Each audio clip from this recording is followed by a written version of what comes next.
Good morning, students. This is a class of unit operation for fifth semester petroleum engineering branch. जो last class में हमने cover किया था convection का topic start किया था which is your unit third. Convection के topic में हमने कवर किया था कि कन्वेक्शन क्या होता है और जो डिफरेंट टाइप ऑफ कन्वेक्शन क्या है, forced convection and natural convection, उसके बारे में हमने डिटेल में कवर किया था और उनके एग्जाम्पल्स देखे थे। उसके बाद में जो टॉपिक हमने डेरिवेशन किया था overall and individual heat transfer coefficient के लिए। ठीक है, तो जो कन्वेक्शन में जो इक्वेशन होती है Q इक्वल्स टू कन्वेक्शन की equation H A delta T, H A delta T। ठीक है, तो यहाँ पे जो ये H है वो होता है इंडिविजुअल हीट ट्रांसफर कोफिशिएंट। ठीक है, इसको यूज करते हुए हमने एक मेटल वॉल का एग्जाम्पल लिया था, उसको यूज करके हमने जो ओवरऑल हीट ट्रांसफर कोफिशिएंट है उसकी इक्वेशन डिराइव की थी। ठीक है, आज की क्लास में हम पढ़ेंगे fouling factor. So first I am going to explain you what is a fouling factor. क्या होता है, जो भी हमारे हीट एक्सचेंजर इक्विपमेंट्स होते हैं, हीट एक्सचेंजर इक्विपमेंट्स जहाँ पे क्या होता है हीट का ट्रांसफर होता है दो फ्लूइड्स के बीच में, एक कोल्ड फ्लूइड होता है और एक हॉट फ्लूइड होता है। इस तरीके से, जैसे कि यहाँ पे यहाँ पे ये इस तरीके का हीट एक्सचेंजर है, यहाँ पे कोल्ड फ्लूइड का इनलेट होता है। ठीक है, यहाँ पे कोल्ड फ्लूइड सर्कुलेट करेगा, यहाँ से आउट हो जाएगा और यहाँ से इस पाइप के थ्रू हॉट फ्लूइड सर्कुलेट करेगा। ठीक है, तो इस तरीके से जो हॉट फ्लूइड और कोल्ड फ्लूइड का सर्कुलेशन चलता है उनके बीच में हीट का ट्रांसफर होगा। ठीक है, तो इस तरीके के हीट ट्रांसफर इक्विपमेंट्स होते हैं ये। जैसे कि अब जैसे कोई पाइप में हॉट फ्लूइड जा रहा है, हमें एक रिक्वायर्ड टेम्परेचर की स्टीम चाहिए। ठीक है, तो क्या होता है इस पाइप में फ्लूइड की ट्रांसपोर्टेशन से यहाँ पे जो फ्लूइड है वो ट्रांसफर हो रहा है। यहाँ पे क्या होता है इसकी वॉल्स पे ना कुछ डर्ट या स्केल जमा हो जाती है। ठीक है, स्केल या डर्ट क्या कहते हैं, उससे वाटर या कोई भी फ्लूइड में जो कंटेंट होगा वो प्रेसिपिटेट होके क्या होगा इन वॉल पे उसकी मतलब किसी भी कंडीशन में टेम्परेचर या प्रेशर किसी भी कंडीशन में वेरिएशन के कारण जो पाइप की वॉल होगी वहाँ पे प्रेसिपिटेशन होके स्केल का फॉर्मेशन हो जाएगा। ठीक है, अब क्या होगा इस स्केल की फॉर्मेशन से क्या होगा इसका जो रिक्वायर्ड जो हीट ट्रांसफर एरिया है वो क्या हो जाएगा, रिड्यूस हो जाएगा। ठीक है, तो ये जो स्केल है, स्केल का यहाँ पे फॉर्मेशन हुआ वो किस तरीके से वर्क कर रहा है एज ए रेजिस्टेंस। क्यों, क्योंकि ये क्या कर रहा है जो रिक्वायर्ड हीट ट्रांसफर रेट है उसको रिड्यूस कर रहा है। ठीक है, तो ये एज ए जो स्केल होगा, ये जो डर्ट का फॉर्मेशन होगा एज ए रेजिस्टेंस वर्क करेगा। ठीक है, तो इसी रेजिस्टेंस के लिए हम क्या करेंगे, इसको जैसे जो हम कोई भी इक्विपमेंट या पाइप स्टीम का पाइप है हम उसको डिजाइन करते हैं, तो हम इस जो स्केल फैक्टर जो ये डर्ट रेजिस्टेंस होता है जिसको हम फॉलिंग फैक्टर भी कहते हैं, जिसको हम RD से डिनोट करते हैं। ठीक है, तो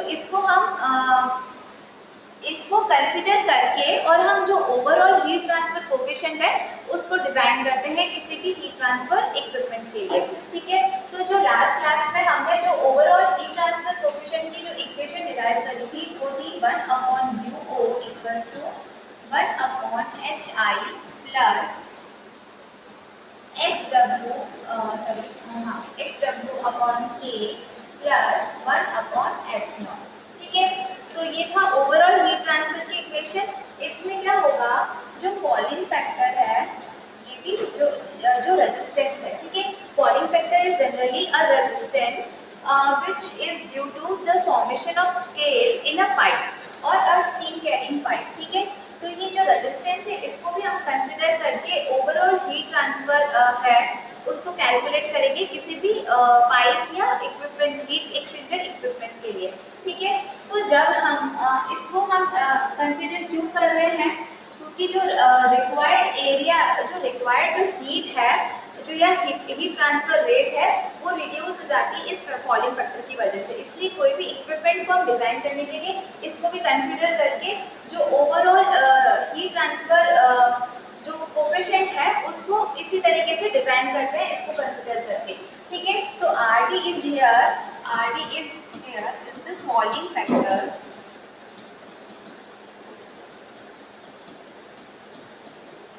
और रेजिस्टेंस। ओके, ठीक है, तो अब जब हमने जो ओवरऑल जो यहाँ पे U है वो है ओवरऑल हीट ट्रांसफर कोफिशिएंट। जब हम RT कंसीडर करके RT को कंसीडर करके ओवरऑल हीट ट्रांसफर कोफिशिएंट है उसको कैलकुलेट करते हैं, तो इसको इस ओवरऑल हीट ट्रांसफर कोफिशिएंट को हम जैसे कि अगर हमने इसको अगर हमने U को RT कंसीडर करके RT taking into consideration,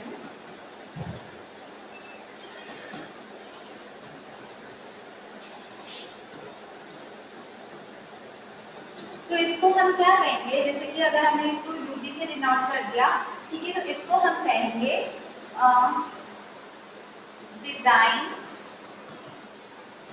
और dirty overall heat transfer coefficient.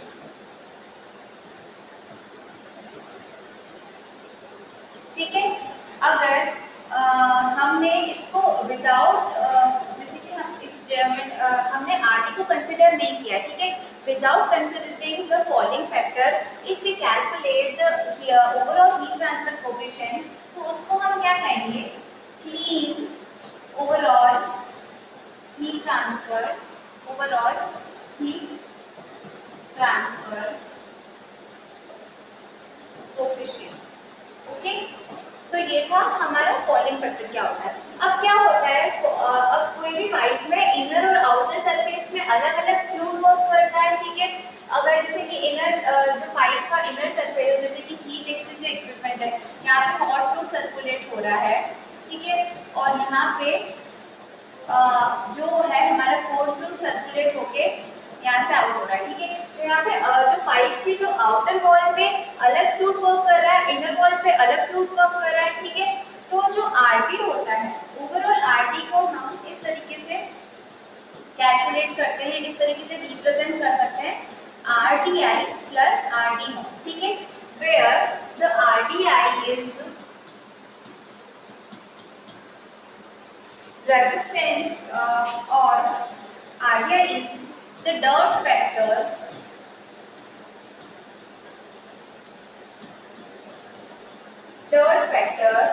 for an inner fluid at the inside surface, ठीक है। और जो RT नॉट है वो होगा the dirt factor for an outer fluid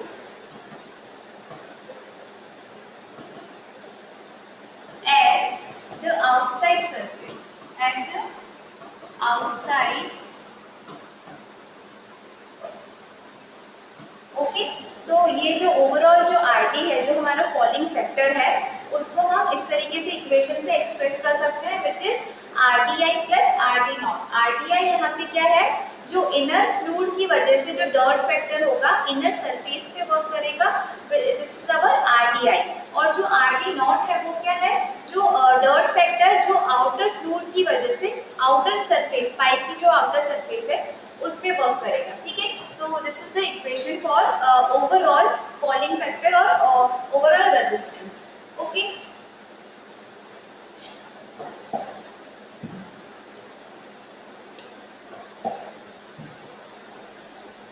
जो नेक्स्ट हमारा टॉपिक है वो है फ्लो अरेंजमेंट्स इन पाइप, ठीक है। तो जो फ्लो अरेंजमेंट्स होते हैं, फ्लो अरेंजमेंट इन heat exchangers, flow arrangements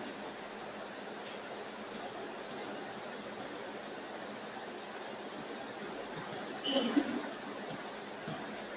heat exchanger, ठीक है।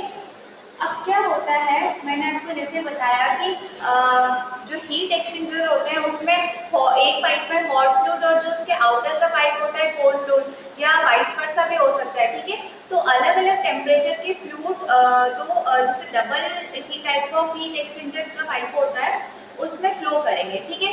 तो उसकी वजह से अब जो उनका जो फ्लो की डायरेक्शन है दोनों फ्लूइड्स का, जो हॉट फ्लूइड है और जो कोल्ड फ्लूइड है, दोनों के डायरेक्शन से यहाँ पे क्या होता है different different kind of arrangements है। तो जो फ्लो अरेंजमेंट्स है हीट एक्सचेंजर में फ्लूइड की जो फ्लो की डायरेक्शन है उनके बेसिस पे three type of flow arrangements are there which are first one is co-current और parallel flow.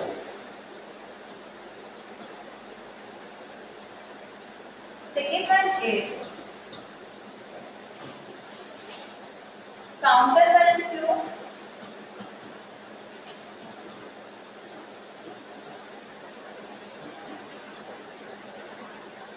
and the third one is cross flow.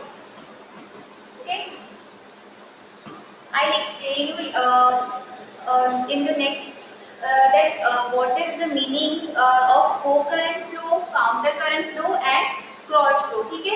जो फ्लूइड की जो डायरेक्शन है, जो फ्लोइंग डायरेक्शन है वो कैसे वेरी कर रही है इन तीनों अरेंजमेंट्स में। Okay, so first we will take the case of co-current flow। co-current flow और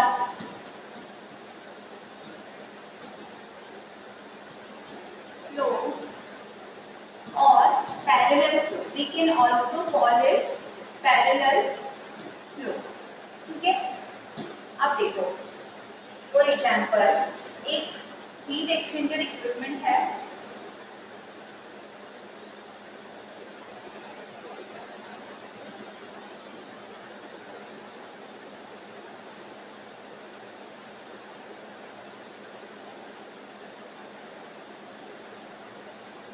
ठीक है। यहाँ से जो है हॉट फ्लो एंटर कर रहा है, हॉट फ्लूइड इन जो कि जिसका टेम्परेचर है TH1 we assuming it. Okay, तो जो इस पाइप में हॉट फ्लूइड की डायरेक्शन इस तरीके से है और जो ये हॉट फ्लूइड ये एग्जिट है हॉट फ्लूइड का, hot fluid out at temperature TH2। Okay, अब क्या हो रहा है जो हमारा कोल्ड फ्लूइड है वो इस तरीके से यहाँ से इस एंट्रेंस में इन कर रहा है cold fluid, this is the entrance for cold fluid at cold fluid in temperature of cold fluid here is TC1। इस डायरेक्शन से एंटर करके ये इसका एंट्रेंस है, ठीक है, और यहाँ पे ये आउट ये एग्जिट है इसका, ठीक है। तो यहाँ से cold fluid out and at temperature of TC2, ठीक है। तो इस अरेंजमेंट में आप कैसे क्या देख सकते हैं कि जो हमारा कोल्ड फ्लूइड है उसकी डायरेक्शन और जो हॉट फ्लूइड है दोनों की डायरेक्शन सेम डायरेक्शन में, दोनों सेम ही पॉइंट मतलब जो सेम डायरेक्शन या एक ही पॉइंट से एंटर होके और एक ही पॉइंट से उनका एग्जिट हो रहा है, ठीक है। तो इनकी डायरेक्शन सेम है, फ्लोइंग डायरेक्शन सेम है और we can say that the flowing जो अरेंजमेंट है वो पैरेलल है, ठीक है। तो इस तरीके के अरेंजमेंट को, इस तरीके के फ्लोइंग अरेंजमेंट को हम क्या कहते हैं को-करंट या पैरेलल फ्लो। ओके, अब इसमें जो टेम्परेचर डिफरेंस का जो ग्राफ बनेगा वो किस तरीके से बनेगा, हम क्या करते हैं जो फ्लूइड्स जो जिस टेम्परेचर पे एंटर कर रहे हैं उसको एक ही ग्राफ पे किस तरीके से अरेंज करेंगे, ठीक है।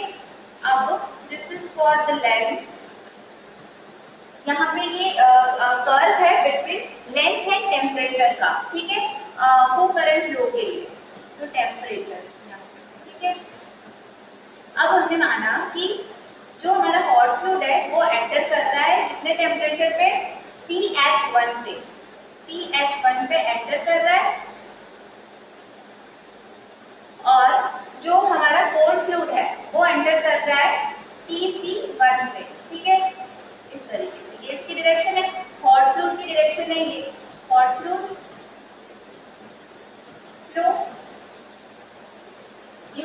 की डायरेक्शन है और ये जो कोल्ड फ्लूइड की डायरेक्शन है वो भी सेम है। हॉट फ्लूइड और कोल्ड फ्लूइड पैरेलल डायरेक्शन में फ्लो कर रहे हैं।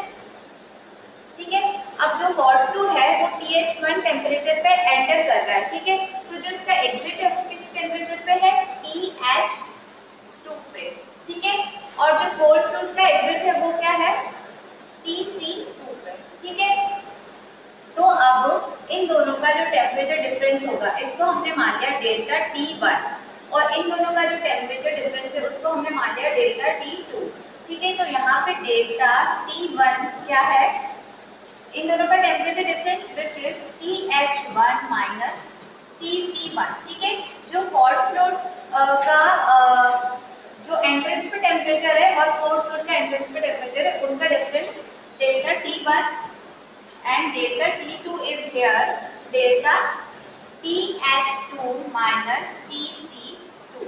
ठीक है, जो हॉट फ्लूइड का जो एग्जिट पे टेम्परेचर है माइनस जो कोल्ड फ्लूइड का एग्जिट पे टेम्परेचर है। ठीक है, तो यहाँ हमेशा हम इसी डायरेक्शन में इसी तरीके से डेल्टा T1 लेंगे और डेल्टा T2 लेंगे। ठीक है, डेल्टा T1 और डेल्टा T2। अब डेल्टा T1 और डेल्टा T2 की हेल्प से हम क्या कर सकते हैं, हम लॉगरिथमिक मीन टेम्परेचर निकाल सकते हैं। ठीक है, तो वो आपको मैं नेक्स्ट में बताऊंगी कि उसको कैसे कैलकुलेट करते हैं।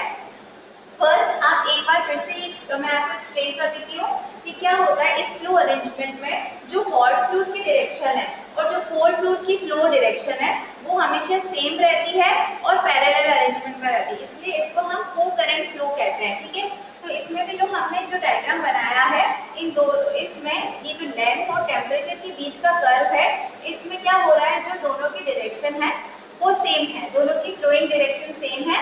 तो इस तरीके से हमने इसको अरेंज करके और इन दोनों टेम्परेचर के बीच में डेल्टा T1 निकलेगा और इन दोनों के बीच का जो डिफरेंस है वो डेल्टा T2 होगा। अब डेल्टा T1 और डेल्टा T2 को यूज करके हम इसका जो लॉगरिथमिक मीन टेम्परेचर डिफरेंस है वो कैसे निकाल सकते हैं, LMTD।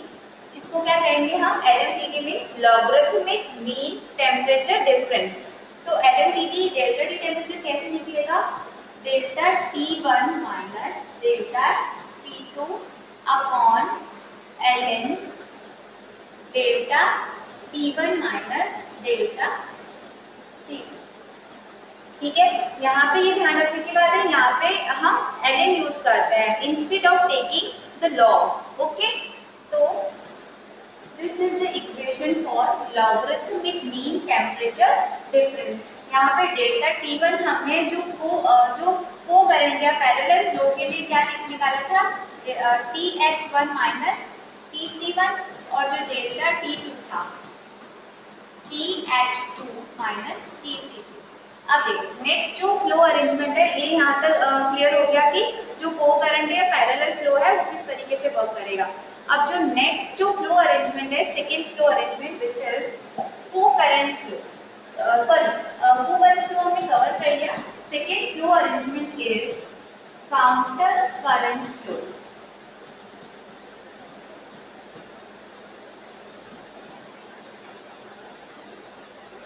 ठीक है, अब काउंटर करंट फ्लो में और को करंट फ्लो में क्या डिफरेंस है मैं आपको डायग्राम से एक्सप्लेन करती हूँ। जैसे कि ये हॉट फ्लूइड का पाइप है, यहाँ पे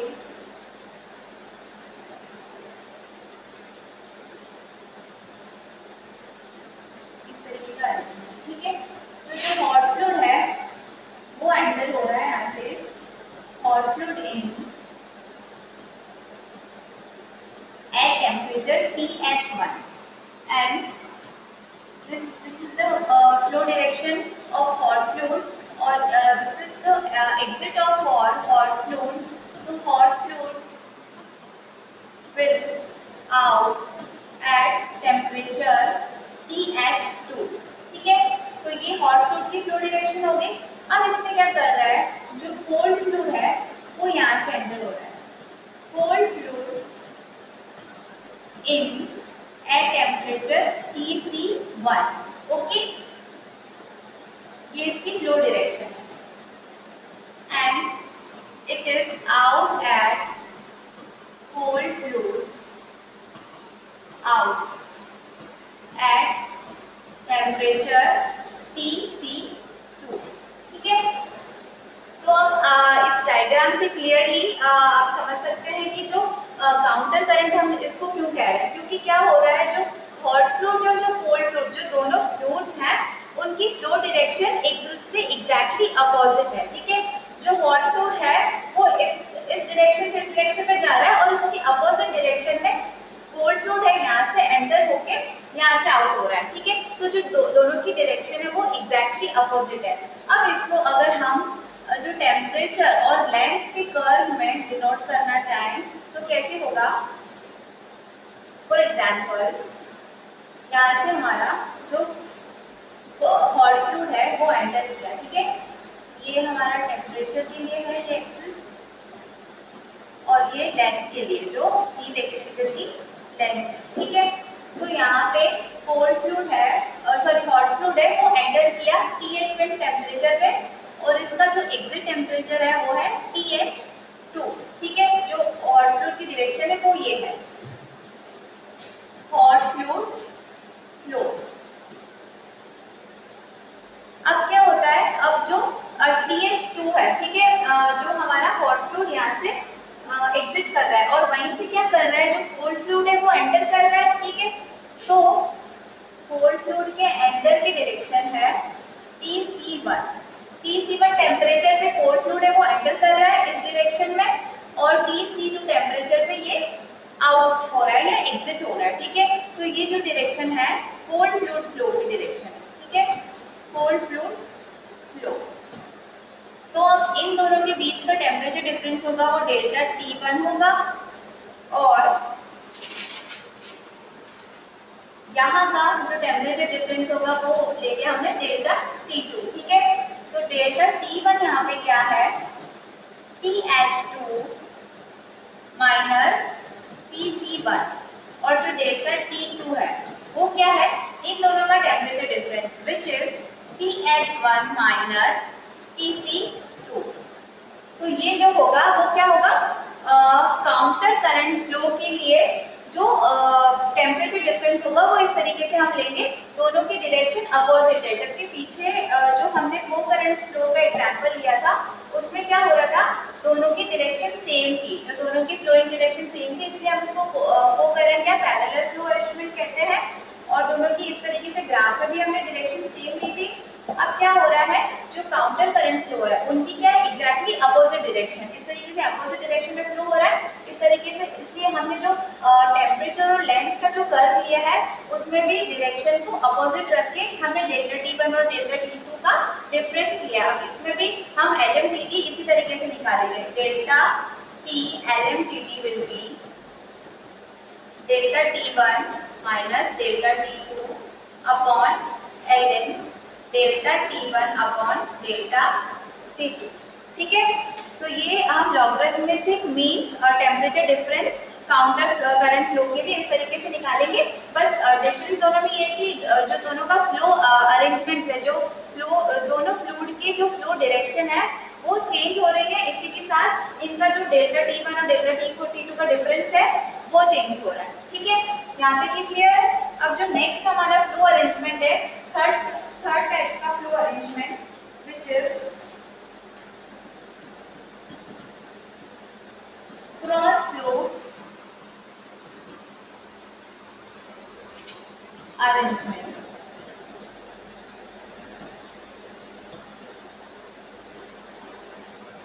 क्रॉस फ्लो अरेंजमेंट में क्या होता है, जो हॉट फ्लूइड और कोल्ड फ्लूइड होता है वो एक दूसरे से राइट एंगल्स पे या 90 डिग्री पे परपेंडिकुलर हम कह सकते हैं, जो उनका डायरेक्शन होता है वो एक दूसरे से राइट एंगल से परपेंडिकुलर डायरेक्शन में होता है। ठीक है, नॉर्मल डायरेक्शन में फ्लो होता है। फॉर एग्जांपल यहाँ से हॉट फ्लूइड इन है, हॉट फ्लूइड की डायरेक्शन है, इसका एंट्रेंस हॉट फ्लूइड इन, यहाँ से हॉट फ्लूइड आउट है, जो हॉट फ्लूइड का एग्जिट है। तो क्या होगा, ये इस डायरेक्शन में हॉट फ्लूइड का फ्लो हो रहा है, तो इसके जो राइट एंगल स्पेस की परपेंडिकुलर डायरेक्शन पे क्या होगा, जो अदर फ्लूइड है, जो हमारा कोल्ड फ्लूइड है, उसका एंट्रेंस होगा और इस डायरेक्शन में ही उसका एग्जिट हो जाएगा। Cold fluid out. ठीक है, so this is the basic flow arrangement for the third arrangement, cross flow arrangement in heat exchangers. तो जो हमने जो फर्स्ट दो जो हीट अरेंजमेंट्स पढ़े थे, हीट एक्सचेंज अरेंजमेंट्स, वो क्या थे, को करंट फ्लो और काउंटर करंट फ्लो। तो उन दोनों के जो एग्जांपल्स हैं वो है जो जनरली हीट एक्सचेंजर इक्विपमेंट या डबल हीट एक्सचेंजर इक्विपमेंट, उनमें हम क्या करते हैं, shell and tube heat exchanger equipment. ठीक है, तो उनमें वो दोनों यूज आते हैं, जो को करंट फ्लो और काउंटर करंट फ्लो, दोनों फ्लो अरेंजमेंट जो shell and tube heat exchanger equipments है उनमें उनका यूज होता है। और जो क्रॉस फ्लो अरेंजमेंट होता है वो जनरली होता है प्लेट, इसका जो एग्जांपल है इस अरेंजमेंट का वो है प्लेट फिन हीट एक्सचेंजर। इसमें क्या रहेगा, जो दोनों फ्लूइड्स हैं वो एक दूसरे से, जो उनका फ्लोइंग अरेंजमेंट है वो राइट एंगल्स पे होगा या नॉर्मल डायरेक्शन में होगा एक दूसरे से। ओके, सो जो ये तीन अरेंजमेंट्स हैं वो कंप्लीट हो गए। अब जो नेक्स्ट जो हमारा टॉपिक है, हम क्या करेंगे, कंपैरिजन करेंगे काउंटर करंट फ्लो और को करंट फ्लो के बीच में। ठीक है,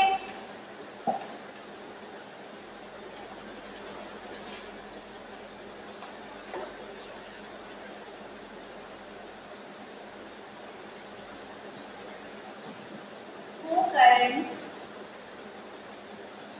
flow versus counter current flow. Okay, we will make a comparison between the co-current flow and which is also known as parallel flow, and the second one is counter current flow. ठीक है, तो हम एक table बना देंगे को current flow के लिए, को current flow and counter current flow. ठीक है, तो अब को करंट फ्लो का जो फ्लो डायरेक्शन है, सबसे पहला डिफरेंस वही हो जाएगा, flow direction of both the fluids. तो जो को करंट फ्लो में जो फ्लो डायरेक्शन रहती है वो क्या होती है, पैरेलल। दोनों फ्लूइड्स की जो फ्लो डायरेक्शन होगी वो हमेशा पैरेलल होगी, एक ही डायरेक्शन में फ्लो करेंगे। और जो काउंटर करंट फ्लो में जो उनकी फ्लो डायरेक्शन होगी वो opposite to each other.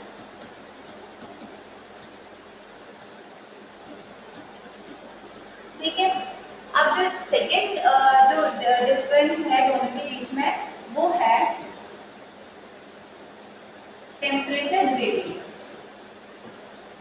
Temperature gradient, ठीक है, तो जो टेम्परेचर ग्रेडियंट होता है को करंट फ्लो में, टेम्परेचर ग्रेडियंट मतलब जो टेम्परेचर में डिफरेंस होता है वो मैक्सिमम होता है, मैक्सिमम एट एंट्रेंस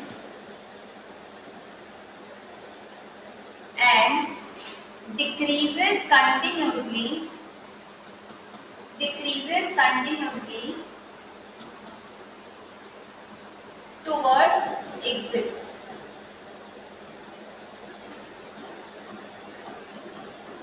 ठीक है, तो क्या होगा, इसका जो टेम्परेचर डिफरेंस होता है वो एंट्रेंस में तो मैक्सिमम रहता है, क्योंकि क्या हो रहा है, कोल्ड फ्लूइड लोएस्ट टेम्परेचर पे एंटर कर रहा है और हॉट फ्लूइड अपने हाईएस्ट टेम्परेचर पे एंटर कर रहा है, दोनों की जो एंट्रेंस डायरेक्शन है वो सेम है। तो जो टेम्परेचर डिफरेंस होगा वो एंट्रेंस में मैक्सिमम होगा, लेकिन क्या होगा, जैसे जैसे हम एग्जिट की डायरेक्शन में उसका फ्लो होगा, एग्जिट की तरफ जाते जाते उसका जो टेम्परेचर डिफरेंस है वो कम हो जाएगा। ठीक है, तो अब जो टेम्परेचर ग्रेडियंट है जो काउंटर करंट फ्लो में क्या होता है, कांस्टेंट रहता है, ऑलमोस्ट कांस्टेंट। ठीक है, उसमें वेरिएशन बहुत कम होता है टेम्परेचर ग्रेडियंट में, जैसे जैसे हम एंट्रेंस की से एग्जिट की डायरेक्शन में जाता है फ्लूइड, उनका जो टेम्परेचर ग्रेडियंट होता है, टेम्परेचर में डिफरेंस होता है वो ऑलमोस्ट कांस्टेंट रहता है हर पॉइंट पे, और इसमें क्या होता है, बहुत ज़्यादा वेरिएशन होता है। ठीक है, तो जो अगला जो है variation in T, variation in delta T means की टेम्परेचर डिफरेंस। ठीक है, तो जो वेरिएशन होता है वो बहुत ज़्यादा होता है, मोर वेरिएशन, ठीक है। और इसमें जो वेरिएशन होता है वो कम होता है को करंट फ्लो की कंपैरिजन में, तो लेस वेरिएशन, ठीक है। अब जो नेक्स्ट है वो होगा टेम्परेचर एंड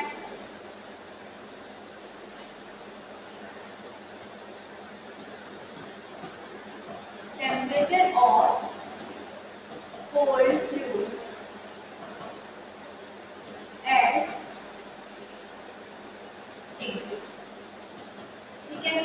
तो जो टेम्परेचर है वो करंट फ्लो में कोल्ड फ्लूइड का exit temperature, co-current and this is for counter. तो जो टेम्परेचर है कोल्ड फ्लूइड का एग्जिट पे, तो क्या होगा, जो कूलिंग लिक्विड है, cooling liquid can not leave at higher temperature compare to heating fluid,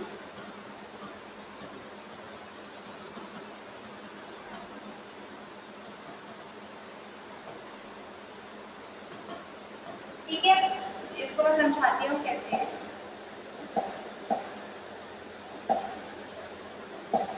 जैसे कि को करंट फ्लो में क्या हो रहा है, दोनों एक ही डायरेक्शन में, जो हॉट फ्लूइड है कोल्ड फ्लूइड है, एक ही डायरेक्शन, एक ही पॉइंट पे क्या हो रहा है, इनका एग्जिट हो रहा है, ठीक है। तो जो कूलिंग लिक्विड है वो जो कूलिंग लिक्विड है वो ना, ये जो हॉट फ्लूइड है इसका जो आउटर या एग्जिट का टेम्परेचर है उससे ज्यादा इसका टेम्परेचर नहीं हो सकता है कभी भी, ठीक है। अगर इन दोनों का टेम्परेचर इक्वल हो जाएगा तो क्या हो जाएगा, ये टेम्परेचर डिफरेंस जीरो हो जाएगा। इसकी वजह से जो डेल्टा LMTT की वैल्यू है वो क्या आ जाएगी, जैसे Q हम ओवरऑल निकालने की क्या करते हैं, UA delta T LMTT use करते हैं, ठीक है। तो जो डेल्टा T LMTT होगा वो क्या हो जाएगा, जीरो हो जाएगा। जीरो हो जाएगा तो क्या हो जाएगा, जो रिक्वायर्ड हीट ट्रांसफर एरिया है, रिक्वायर्ड हीट के लिए जो रिक्वायर्ड हीट ट्रांसफर एरिया है वो क्या हो जाएगा, इनफाइनाइट हो जाएगा, जो कि पॉसिबल नहीं है, ठीक है। तो इसके लिए ये इसमें जो कूलिंग लिक्विड है वो हीटिंग फ्लूइड के कंपैरिजन में जो दोनों का एग्जिट है उसका टेम्परेचर कम होना चाहिए हमेशा, ठीक है। लेकिन जो क्या होता है इसमें काउंटर करंट फ्लो में जो कूलिंग लिक्विड है, cooling liquid can heat at higher temperature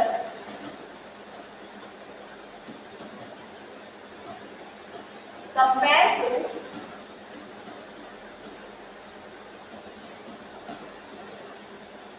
heating fluid, okay. So ये हो गया वन मोर, इसका जो डिफरेंस था। अब क्या होता है, जो डेल्टा टी जो इसमें रिक्वायर्ड हीट ट्रांसफर रेट है, ठीक है, जो रिक्वायर्ड हीट ट्रांसफर एरिया है, रिक्वायर्ड हीट ट्रांसफर एरिया, ठीक है। तो जो को करंट फ्लो या पैरेलल जो अरेंजमेंट है उसमें रिक्वायर्ड हीट ट्रांसफर एरिया है वो ज्यादा रिक्वायर्ड होता है compare to counter current flow के, ठीक है। तो इसमें क्या है, more area, more heat transfer area is required,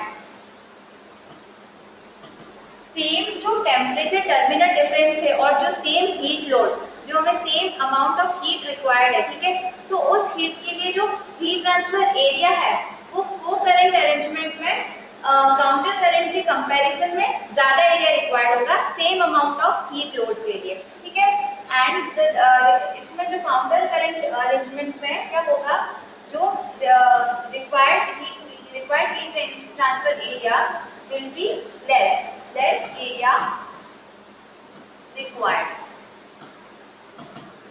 ठीक है। अब जो ये हो गए कितने आप डिफरेंस कर लिया, यहाँ पे जो तीन पॉइंट्स के बेसिस पे ऑलमोस्ट 5 डिफरेंस हो गए। जो इसका सिक्स्थ डिफरेंस है, last difference, which is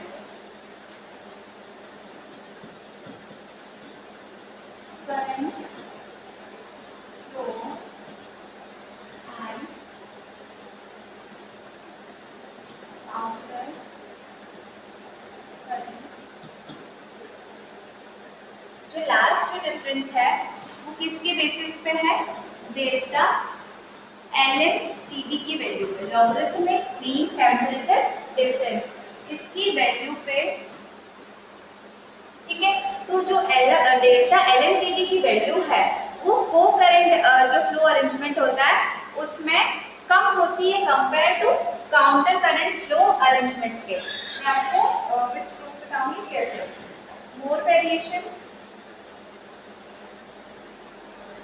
sorry,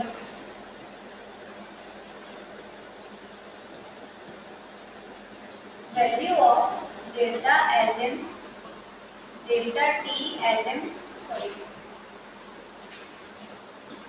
delta T LM dt is lower and जो इसकी वैल्यू होती काउंटर करंट फ्लो में, इसकी value of delta T LM dt is 5। ठीक है, अब देखते हैं कैसे। अब जैसे कि कोई फ्लूइड है, ठीक है, हॉट फ्लूइड का जो एंट्रेंस का टेम्परेचर है, ठीक है, वो है 360। ठीक है, इस डायरेक्शन में फ्लो हो रहा है और जो उसका एग्जिट का टेम्परेचर है वो क्या है? 340। ठीक है, को करंट में सेम डायरेक्शन में रहेगा, तो जो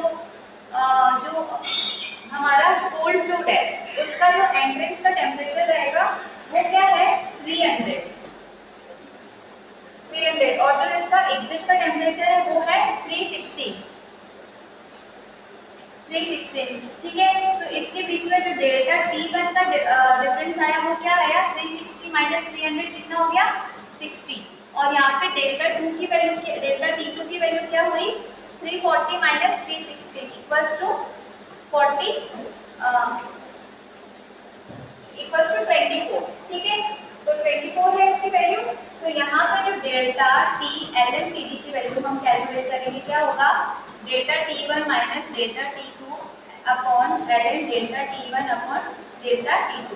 ठीक है, ये दोनों वैल्यूज पुट करेंगे। 60 minus 24 upon 60 minus 24 upon LM 60 upon 24 equals to value क्या होगी? 39.3 केल्विन। ठीक है, तो जो को करंट फ्लो था इसके लिए अरेंजमेंट था। अब जो काउंटर करंट फ्लो है इसके लिए सेम टेम्परेचर पे क्या हो रहा है? जो हॉट फ्लूइड है वो एंटर कर रहा है, लेकिन जो हॉट फ्लूइड की डायरेक्शन क्या होगी? वो ये होगी, हॉट फ्लूइड एंटर कर रहा था 360 पे। ठीक है, जो इसका एग्जिट है वो क्या है? 340 पे। ठीक है, अब जो हमारा कोल्ड फ्लूइड है वो एंटर क्या कर रहा है? जो कोल्ड फ्लूइड है वो एंटर कर रहा है 300 पे। ठीक है, और इसका एग्जिट क्या है? 360। इन दोनों के बीच का डिफरेंस क्या हो गया? 40। इन दोनों के बीच का डिफरेंस क्या हो गया? 44। तो इसका डेल्टा T LMTD कैलकुलेट करेंगे तो क्या होगा? जो डेल्टा T1 है वो क्या है?